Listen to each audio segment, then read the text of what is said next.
రఘురామ కృష్ణరాజు గారి మీద third degree కేసులో ప్రముఖ ఐపీఎస్ అయినటువంటి విజయ్ పాల్ ఇప్పుడు ఆంధ్రప్రదేశ్ పోలీసులకి అదుర్స్ సినిమాని చూపిస్తున్నారు అంటూ కొన్ని వార్తలు ఇప్పుడు సోషల్ మీడియాలో చక్కర్లు కొడుతున్న నేపథ్యంలో దానికి సంబంధించి మనం విశ్లేషణ చేసుకునేటువంటి ప్రయత్నం చేద్దాం. ప్రస్తుతం మనతో పాటు ఉన్నారు ప్రముఖ రాజకీయ విశ్లేషకులు, ప్రముఖ సీనియర్ జర్నలిస్ట్ సిఎస్ రావు గారు. సార్తో మాట్లాడదాం. సార్ నమస్తే. సార్ నమస్తే. విజయ్ పాల్ గారు ఇప్పుడు ఆంధ్రప్రదేశ్ పోలీసులకి ఈ రఘురామకృష్ణరాజు గారి మీద థర్డ్ డిగ్రీ కేసులో అదుర్స్ సినిమా చూపిస్తున్నారు అంటూ కొన్ని వార్తలు అయితే వస్తూ ఉన్నాయి.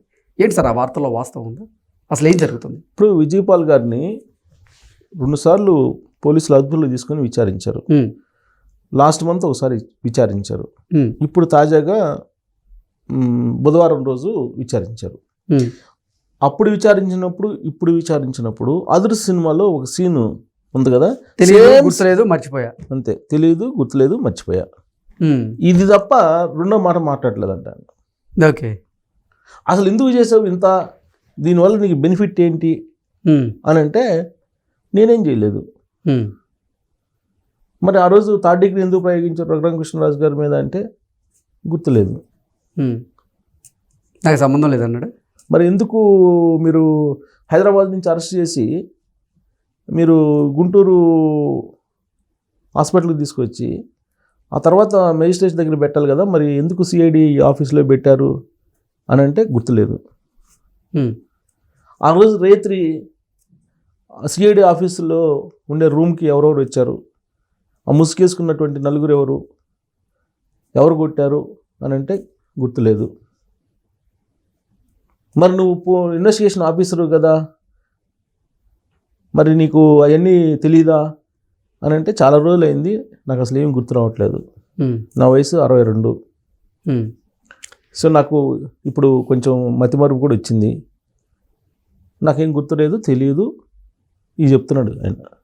2 సార్లు కస్టడీలో తీసుకుని నగరంపాలెం గుంటూరు పోలీసులు సాధించినటువంటి విజయం ఏంటంటే తెలియదు గుర్తులేదు మర్చిపోయా సమాధానాలు రాసుకొని పంపించారా. అదుర్స్ సినిమా సీన్ కట్ చేసుకొని పెట్టుకున్నారు వాళ్ళు. ఇంతకు మించి ఒక్క అడుగు కూడా ముందుకేసి విచారణ సాగించలేదు వాళ్ళు. విజయ్ పాల్ అనే అతను ఐపీఎస్, కన్ఫర్మ్డ్ ఐపీఎస్, ఆ రోజున ఇన్వెస్టిగేషన్ ఆఫీసరు. ఇన్వెస్టిగేషన్ ఆఫీసర్ తెలియకుండా ఏ ఒక్కటి జరగడానికి లేదు. మరి ఇతను తెలియదు అని చెప్తే వాళ్ళు కాముగా ఉన్నారంటే ఇప్పుడు ఇన్వెస్టిగేషన్ చేసినటువంటి వాళ్ళ తప్ప లేకపోతే విజయ్ పాల్ తప్ప? ఇన్వెస్టిగేషన్ చేస్తున్నటువంటి అధికారులు తప్పు కదా వీళ్ళు. అందుకే నగరంపాలెం పోలీసులు సరిగ్గా విచారణ చేయట్లేదు, చేయలేకపోతున్నారని చెప్పి ఈ కేసుని స్పెషల్గా ఎక్కడికి ఇచ్చారు, ఒంగోలు ఎస్పీకి అప్పచెప్పారు. ఓకే, ఒంగోలు ఎస్పీ ఇతను విచారిస్తున్నాడు. ఇప్పుడు ఏంటంటే నగరంపాలెం పోలీసులు జగన్మోహన్ రెడ్డికి తొత్తులుగా పనిచేస్తున్నారు ఇప్పటికి కూడా, అందుకే ఇప్పుడు విజయ్ పాల్ మీద ఒత్తిడి తీసుకురావటం లేదా అంటే ఏం చెప్తారు? ఇప్పుడు ఆల్రెడీ నగరంపాలెం పోలీసులది ఎపిసోడ్ అయిపోయింది. అదుర్స్ సినిమా చూపిస్తున్నాడు, మా వల్ల కావట్లేదు చేతులు ఎత్తేస్తే దీని మీద స్పెషల్ ఇన్వెస్టిగేషన్ ఒక టీం వేసి ఎస్పీ ఒంగోలు ప్రకాశం ఎస్పీకి అప్పచెప్పారు. ప్రకాశం ఎస్పీ ఇప్పుడు విచారణ చేయాలి, ఆయన విచారణ చేశాడు. ఈ ప్రకాశం ఎస్పీకి కూడా ఇది అదుర్స్ సినిమా సీన్ చూపించాడు. మరి ఇంకెవరు ఇన్వెస్టిగేషన్ చేయాలి? ఒక ఎస్పీ ఇన్వెస్టిగేషన్ చేశాడు, ఎస్పీ ఆధ్వర్యంలో ఇన్వెస్టిగేషన్ ఇప్పుడు జరుగుతుంది. సో ఎస్పీ ఆధ్వర్యంలో కూడా ఒక ముక్క కూడా బయట రాలేదు. అంటే రఘురామకృష్ణరాజు గారే ఇన్వెస్టిగేషన్ చేయాలి ఇంకా. అంతే, మరి రఘురామకృష్ణరాజు గారు ఇన్వెస్టిగేషన్ చేస్తే తప్ప విజయ్ పాల్ మాట్లాడినాము. బట్ అది అవకాశం లేదు కదండి. జగన్మోహన్ రెడ్డి గారి ప్రభుత్వంలో అయితే అది సాధ్యమైంది. ఇప్పుడు జగన్మోహన్ రెడ్డి గారి ప్రభుత్వం కాదు కదా, కాబట్టి అవి రఘురామకృష్ణరాజు గారు పోయి ఇన్వెస్టిగేషన్ చేసే పరిస్థితి ఉండదు. ఇప్పుడు అప్పుడంటే ముసుగేసుకొని ముసుగు వీరులు వచ్చారు, వాళ్ళు ఇష్టం వచ్చినట్టు చావుబాది వెళ్ళి వీడియో తీసుకొని ఆ వీడియో ఎవరికో చూపించారు తాడేపల్లిలో. సో అప్పుడంటే నడిచింది అది, కానీ ఇప్పుడు నడవదు కదా. ఇప్పుడు అలాంటివన్నీ నడవు కాబట్టే విజయ్ పాల్ ఏం చెప్తున్నారు, గుర్తులేదు, తెలియదు, మర్చిపోయా, ఈ 3 సమాధానాలు తప్ప ఇంకోటి రావట్లేదు. పైగా నా వయసు 62, నా ఆరోగ్యం బాగాలేదు, నాకు మతిమరుపు వచ్చింది, ఇది చెప్తుంది ఆయన. మరి ఈ కేసు ఏంటి? మరి రఘురామకృష్ణరాజు గారు ఆ రోజున హార్ట్ ఆపరేషన్ చేయించుకున్న వ్యక్తి, ఎంపీ, ఆయన్ని అర్ధరాత్రి వేళ తీసుకెళ్ళి మీరు ఆయన మీద అత్యాయతనం చేసి ఆయన చంపాలని ప్రయత్నం చేశారా లేదా? చంపాలని ప్రయత్నం చేసినట్టు క్లియర్గా కనపడుతుంది కదా. ఆ రోజున నీకు ఇక్కడ మిలిటరీ హాస్పిటల్ ఇచ్చిన రిపోర్ట్స్ ప్రకారం ఆయన మీద 3rd డిగ్రీ ప్రయోగించారని అఫీషియల్ రికార్డ్స్ ఉన్నాయి కదా. ఈ official records Lok Sabha speaker Om Birla దగ్గర ఉన్నాయి కదా.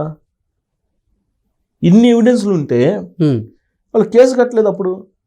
అందుకే ఇప్పుడు రఘురామకృష్ణరాజు గారు కేసు పెట్టారు. కానీ ఈ గవర్నమెంట్ అని వెంటనే దాన్ని ఏమన్నా యుద్ధ ప్రాతిపదికన విచారణ చేస్తుందా అంటే, ఆయన పోరాడితే 4 రోజుల పాటు ఇప్పుడున్నటువంటి గవర్నమెంట్ విచారణకు ఆదేశించింది. అంటే పోలీసులు, గవర్నమెంట్ మీన్స్ పోలీసులు, ఇప్పుడున్నటువంటి పోలీసులు కూడా 4 రోజుల తర్వాత ఆ చట్టం ప్రకారం 4 రోజుల లోపల విచారణకు తీసుకుంటారా లేదా ఏదో ఒకటి చెప్పాలి. కాబట్టి మేము తీసుకోమని చెప్పి చెప్పేటువంటి పరిస్థితి లేదు కాబట్టి దాన్ని విచారణకు తీసుకున్నారు. ఓకే, తీసుకొని విచారిస్తున్నారు. ఇప్పుడు ఆయన కేసు ఫైల్ అయ్యి ఎఫ్ఐఆర్ అయ్యి కూడా దాదాపు 2 నెలలు అవుతుంది. ఈ 2 నెలల నుంచి ఆంధ్రప్రదేశ్ పోలీసులు ఏం సాధించారయ్యా రఘురామకృష్ణరాజు గారి కేసులు అని అంటే, తెలియదు, గుర్తులేదు, మర్చిపోయా, ఇది సాధించారు. ఇది నిందితుడి దగ్గర నుంచి. అంటే ఇలాంటి ఇప్పుడు అది మిగతా కేసులు వేరు, రఘురామకృష్ణరాజు గారి కేసు వేరు. ఇప్పుడు ఆయన ఎంపీ, ఒక గుర్తింపు ఉన్నటువంటి పొలిటీషియన్, ఒక కమ్యూనిటీకి ఒక ఐకాన్. ఆయన్ని అసలు ఎట్ట కొట్టారు? అసలు భయంకరంగా కొట్టారు కదా, గొడ్డును బాదినట్టు బాధారు కదా. అసలు ఎవరైనా బైపాస్ సర్జరీ చేయించుకున్న వాళ్ళని చిన్నపిల్లాడు మాదిరిగా చూసుకుంటారు. ఎవరైనా జాగ్రత్తగా చూసుకుంటారు. కొన్ని రోజుల పాటు జాగ్రత్తగా చూసుకోవాలనేది డాక్టర్లు చెబుతుంటారు. అవును. అలాంటి ఆయన్ని హార్ట్ ఆపరేషన్ చేసుకున్నారని కనీస కనికరం లేకుండా అర్ధరాత్రి వేళ హైదరాబాద్ నుంచి తీసుకెళ్ళి కారులో పోయేటప్పుడు కూడా కొడతా తీసుకెళ్ళారంట. అక్కడికి వెళ్ళి సిఐడి ఆఫీసులో పెట్టి, నేను రోజు ఇంటర్వ్యూలో ఆయన పాపం చెప్పారు. ఆ ఇంటర్వ్యూలో చెప్పిన దాని ప్రకారం అసలు నిజంగా ఆయన ఆ రోజే చనిపోవాలి, యాక్చువల్గా చనిపోయిండేవాడే, అంటే హత్య చేసిండేవాళ్ళే, మర్డర్ చేసిండేవాళ్ళే ఆయన్ని.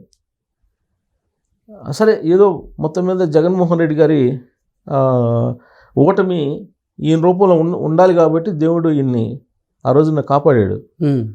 ఇవాళ కూడా ఆయన జగన్మోహన్ రెడ్డి గారి మీద ఫైట్ చేస్తున్నారు కదా భయపడకుండా. జనరల్గా అయితే ఇంకొకళ్ళు అయితే కనుక కాంప్రమైజ్ అయ్యి ఉండేవాళ్ళేమో. అవును. కానీ రఘురామకృష్ణరాజు గారు అంత జరిగినప్పుడు కూడా పోరాడుతున్నారు కదా. ఇవాళ జగన్మోహన్ రెడ్డి గారికి కల్లో కూడా సింహస్వప్నం లాగా కనిపించేది ఎవరైనా అంటే రఘురామకృష్ణరాజు గారే, మిగతా వాళ్ళు ఎవ్వరు కాదు.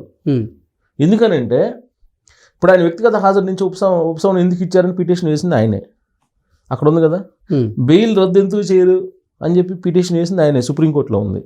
మొన్న విచారణకు వచ్చింది, వాయిదా వేశారు. ఇప్పుడు ఆయన ఆ కేసుల గురించి ప్రస్తావించేవాళ్ళు లేరు కదా రఘురామకృష్ణరాజు గారు తప్ప. తర్వాత పొన్నవోలు సుధాకర్ రెడ్డి, తర్వాత సంజయ్ ఎవరు సిఐడి చీఫ్ ఉన్నారు కదా అంతకుముందు కేసుల్లో, వీళ్ళు చంద్రబాబు నాయుడు గారి అరెస్ట్ విషయంలో సర్వీస్ నిబంధనలకు విరుద్ధంగా వ్యవహరించారని కేసు వేసింది కూడా ఆయనే కదా.